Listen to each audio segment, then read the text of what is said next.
Before this video starts, I would like to thank you all for supporting this channel so far. On our last video and the comfort video, which kind of disturbs me, we got over 4,000 views and we are so close to 60 subscribers. I cannot thank you guys enough. Now, on to the... Wait, what's happening to me? Am I evolving? Dang, I'm high def. Hey guys, what's going on? My name is Johnny and welcome to Let's Talk Anime.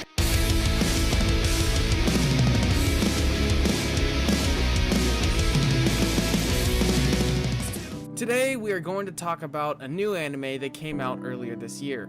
It has been gaining a lot of popularity lately, and I figured I would do what a good anime YouTuber does and review it! Yay! So let's get down to business. I'm sorry, I have that song stuck in my head right now. We will be talking about Kimetsu no Yaiba, or Demon Slayer for you normies.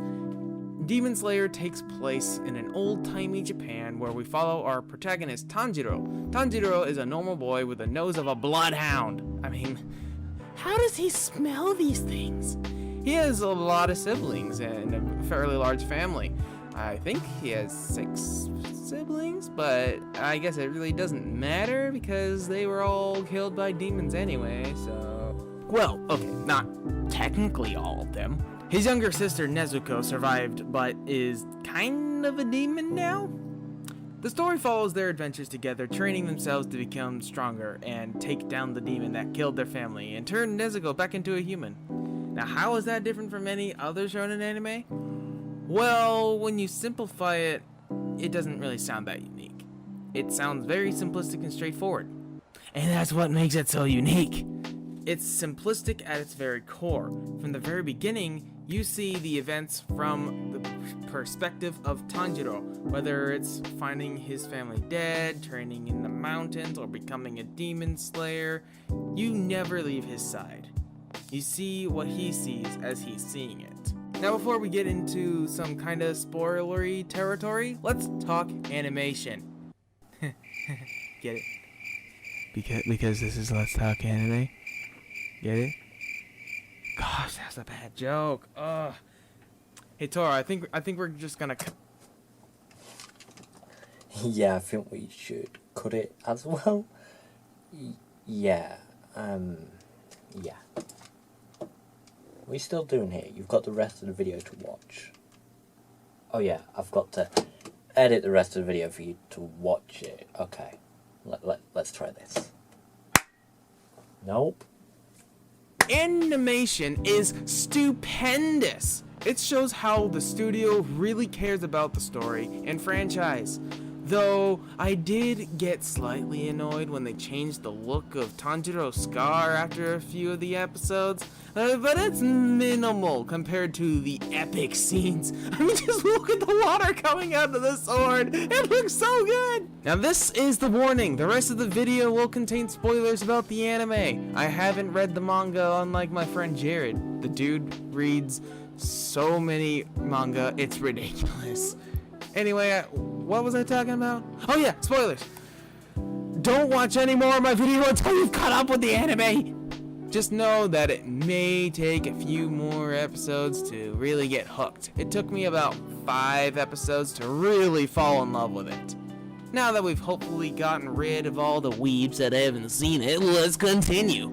I think the time the show really started to pique my interest was really during the first fight in the series. The demon slayer that was sent to kill the demon that killed Tanjiro's and Nezuko's family had showed up when Nezuko was in attack mode, trying to kill Tanjiro because she's a demon.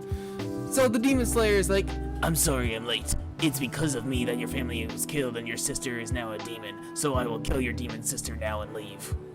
Are you kidding me? Granted, I see where he was coming from, but just look at Nezuko, she's too freaking adorable to even think of killing her. But it was the respect that he gave Tanjiro and Nezuko once he realized that Okay. I might have to leave this in the video, but my script says Tankiro. Why Tankiro? Is that even a... Hold up, is that even a name? But it was the respect that he gave Tanjiro and Nezuko once he realized that Tanjiro was the main character and Nezuko was best girl material that made the fight interesting. And I think I'm going to do a video on this fight later on down the road. But the way that Tanjiro was able to outsmart the Demon Slayer, even if it was for just a single moment, got him to respect him and see Tanjiro's potential. And then when Nezuko went into protect mode, which is something no other demon seemed to have done before, the Demon Slayer decided to send them to train with his old master, Sakunji Urudaki. And that's when he goes into a bit of a training arc. Now, for the record, I typically don't like training arcs. I mainly find them dull and pretty boring, especially if it's in the middle of the series.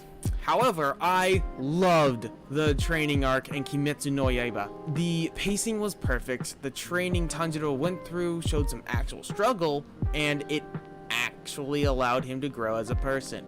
As he interacts with the dead children that Urudaki has trained in the past, we also gain a bit of history for Urudaki, and we understand a little bit about him.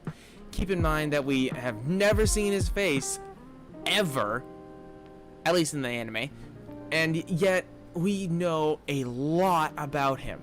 At first, he has this tough sensei feel to him with not much care for one's well-being, and this feeling towards him was almost cemented when he keeps giving nearly impossible feats for Tanjiro to accomplish, the most impossible being the last task he ever gave Tanjiro, to slice the giant boulder in half. In the moment of Tanjiro's failure, he just leaves him without uttering a single word. That's cold, man. That's cold. After months of training him to be the very best that no one ever was, he just leaves Tanjiro. But then after Tanjiro's interaction with the ghost ninja children, and after Tanjiro finally split the boulder in half, Urudaki shows himself again. My first impression was, wow, such a wise old man. He left Tanjiro so he can learn for himself how to do things naturally, so he can realize that it was all because of Tanjiro's determination and hard work that he got this far. What was that? I'm going insane. Someone please help me. However, everything I thought about Urudaki completely changed when Tanjiro was fighting the big demon in the Demon Slayer test. In this test, we learned that the demon targeted every disciple of Urudaki that he could, out of revenge for trapping him in the test area. He goes into detail about the different ghost children and their reaction to this demon, but we also get inside the head of Urudaki himself, as we find out that the reason he gave such a hardcore training was because he didn't want to lose another one of his children. He deeply cared for and loved his students, and just didn't want to go through the heartbreak of losing another one that he loves so dearly. He puts a tough guy act at first to try to hide that he regrets sending those kids to their death. So when he finds Tanjiro and Tanjiro asks him to be his teacher, he puts him through hell. He sets the bar extra high to impossible feats, thinking that Tanjiro would just give up on it and move on. But once he realized that Tanjiro wasn't going to give up, he gave him a task he never thought would ever be completed. He's tough on the outside, but soft and squishy on the inside. This tangent wasn't supposed to be about him, but I guess it just shows how much I love Urudaki as a character. And I might do a video discussing more about Urudaki in the future. Let me know in the comments if you want to see that. But because we don't have much time in this video, we're gonna start moving on. I'm gonna tell you guys what my favorite scene is so far. It's not the Demon Slayer trials, it's not the fight against the first demon as a Demon Slayer, it's not when Nezuko kicks some serious butt, she's freaking adorable. It was when Tanjiro first meets one of the other rookies that took the test, Genya Shinazugawa. Oh, I hope I said that right. I really hope I said that right. He was basically whining about wanting his sword right then and there, and went to go beat up the person who was overlooking the Demon Slayer test. Tanjiro, of course, grabs his arm and tells him, "Let go of her, or I'll break your arm." To which Genya replies with, "Do it, you won't!" And like a badass, he breaks his arm right then and there. And this is the same Tanjiro that was so compassionate that he felt bad for the demon that he pinned to a tree and ended up burning to death. It's the same guy that feels bad for every opponent he comes across. Not in the same way as Escanor from the 7 Deadly Sins. I could probably watch that scene 100 times and it would still be one of my favorite anime scenes. It shows his growth as a person in the short time we've seen him, and it's pretty much a slap in the face to the reader saying, by the end of this adventure, he will be a completely different person. I love it! From a narrative standpoint, this makes Tanjiro the best protagonist this story could hope for. Tanjiro was a naive kid in the beginning of the story. He still is in a way, but at that point in time, the things that he had gone through has allowed him to learn and grow in such a short period of time. And this is just the 5th episode!